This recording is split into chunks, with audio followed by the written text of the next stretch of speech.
What did that one teacher do to you that you'll never forget? At my high school, we had an annual week-long science trip, fully paid for by fundraising. Only 4 people were selected to go each year. My sophomore year, I was chosen. I knew there was no way I was going to be allowed to go. I had never been out of the state, never been on a single vacation, never been on a plane and never been away from home for more than 24 hours. My parents were incredibly conservative and immediately said no. I had a science teacher who just didn't accept the no. Instead of just giving up and selecting someone else, he called and tried to convince my parents. When that didn't work, he came to my house and had dinner with my family to convince my dad that I would be an asset and he would be doing me a disservice by not letting me go. He sat and ate my mom's terrible cooking and talked to my parents for over 2 hours until he got a real think about it. Then he just kept following up. I had never had someone in my corner like that before, who was willing to go to bat for me like that. He wore them down and it was the best week of my teenage life. I'd never seen the ocean. 20 years later and I can still recall every detail of that trip. It was a major pivot point for me. This story hit home a bit for me. It's really great you got to have that awesome experience. What a beautiful story. I am so glad that teacher really went above and beyond. If you can somehow get in touch with him and let him know that trip meant the world to you, please do. In high school one of my teachers had this duckbill whistle, literally shaped like a duck's bill, and it made a quacking noise. She used it to get the class attention. One time I guess we were being extra rowdy and she blew the ever-loving shit out of it and the class went stone dead quiet. She got this shocked look on her face, and then took her hairpin out and dropped it and the whole class heard it hit the ground and she got this big grin on her face and we all just busted out laughing. Ha ha. She must have been pleased with herself. My band teacher drove me home several times after the 7 p.m. jazz band practice. My dad was supposed to pick me up, but several times he fell asleep and didn't answer the phone when I tried to call. Reminds me of my family. I'm the youngest, so literally everyone else can drive, and there was always at least one car, but they never showed up on time. There was this one band concert when I was a freshman where literally every other kid had gotten picked up but I was still stuck sitting there for an hour. At the time I thought my band teacher was mad at me, but looking back she just seemed so sad.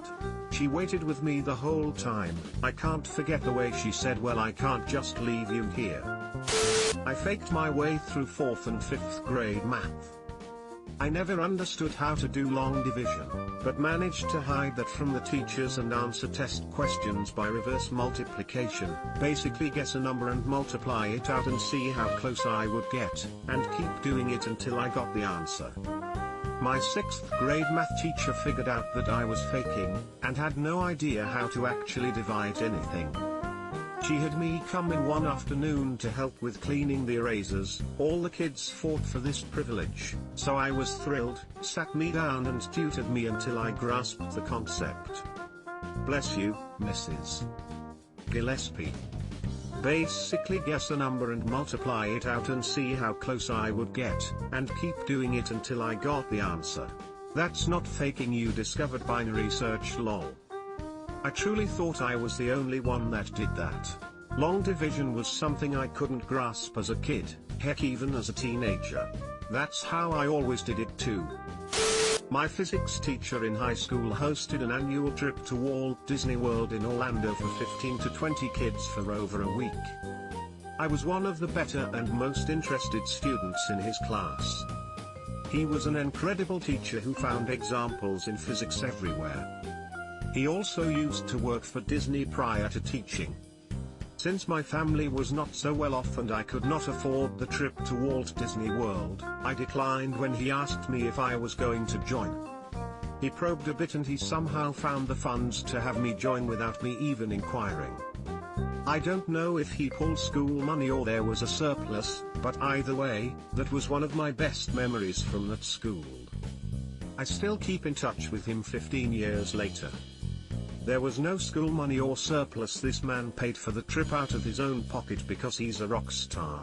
Teachers are awesome. Smile. The professor I had for my Calculus 100 class in university was awesome. He was a good teacher and funny and engaging.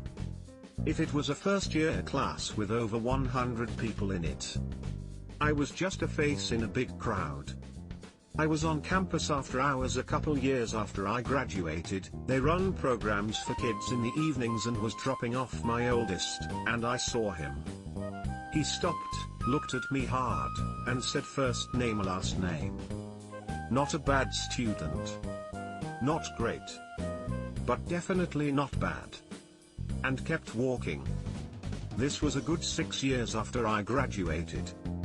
Absolutely amazed he would have remembered me at all after teaching how many hundreds of students in between. That is just crazy.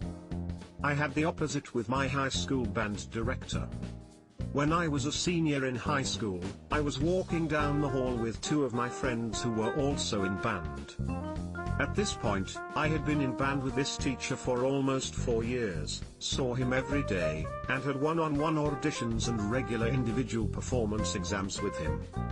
He saw us walking by and greeted us, "Hey John. Hey Jennifer. Hey." Drawing a complete blank on my name. I didn't take it too personally. He was really nice, but he was one of those people who was really focused on the music to the exclusion of everything else and was kind of flaky. I wouldn't be surprised if he identified us all in his head by our instruments and the sound of our playing first and faces and names a distant second. Really crazy. 3rd grade Mrs. Jones. My dad had just deserted us and we were suddenly destitute. She bought my school pictures for us and paid my lunch bill all year. She never said a word about it. Only found out later. Bless her. In 5th grade I had this teacher who was very gruff. Most of us didn't like her because she was such a hard ass. Like military style with discipline and homework completion. She wasn't mean, but she wasn't nice either. Then I found out my parents were getting a divorce. I showed up to school one day visibly upset, kinda shaky, and had obviously been crying. She basically grunt rasped decidedly undecided, hallway. Now. I was so not in the mood to be scolded and I knew I was a mess.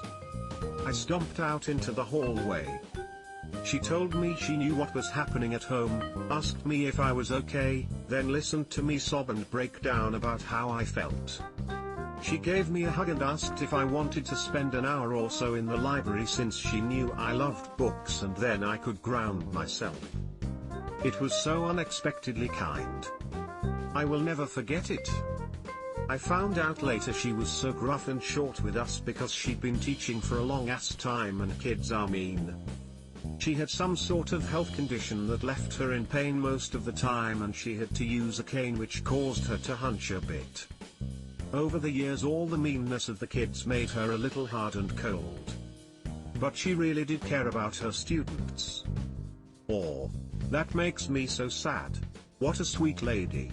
It was probably not the first or last time she did that. That makes me want to sponsor a teacher. My re-teacher tried to keep me behind for no reason. I'm a complete goody two-shoes and he gave me my first ever detention for asking my friend about what textbook page we were reading after coming to class late following an appointment. The guy tried to make me pick bits of paper and rubber bands off the floor as he watched me do it. I walked out, with 0 consequences. Wish I did that. I got detention because some other kids started rummaging around in my pockets, and my teacher said he'd talk to me about it after school. He didn't and I wasted an hour of my life in a classroom. Accidentally left paperwork on my desk that showed government grade projections based on family income, which meant I should have failed the class knowing full well it would trigger me to make sure I got the best grade in the entire school year. Every other teacher told me how smart I was and how well I could do if I applied myself. This sob knew that was not the way to make me work, haha. Don't understand, less elaborate. When I was in 3rd grade, the teacher of my gifted program class, extra class, we were pulled from mainstream to do a few hours a week, started berating me over raising my hand too quickly to answer questions, saying I needed to think longer and give others the chance to answer. She went on and on about how I had an attitude. I got upset and she made me stand in front of the class when I started to cry. I know you're crying and I don't care. It was my birthday. It was a class of about 8 students. One guy told me in high school that day was one of his clearest memories from elementary school. One of my most vivid memories of high school is of an old bitch of an English teacher mocking a fellow student's nervous stammer as she did her presentation in front of the class. When the student started crying, that old bitch mocked her crying. Then failed her for not completing the presentation, because she was crying. We used to joke that we hoped that old dried up bitch would drop dead in front of the class. I'm so sorry that happened to you and I hope your subsequent birthdays have rocked. Subscribe for more hot Reddit takes in your inbox, guaranteed.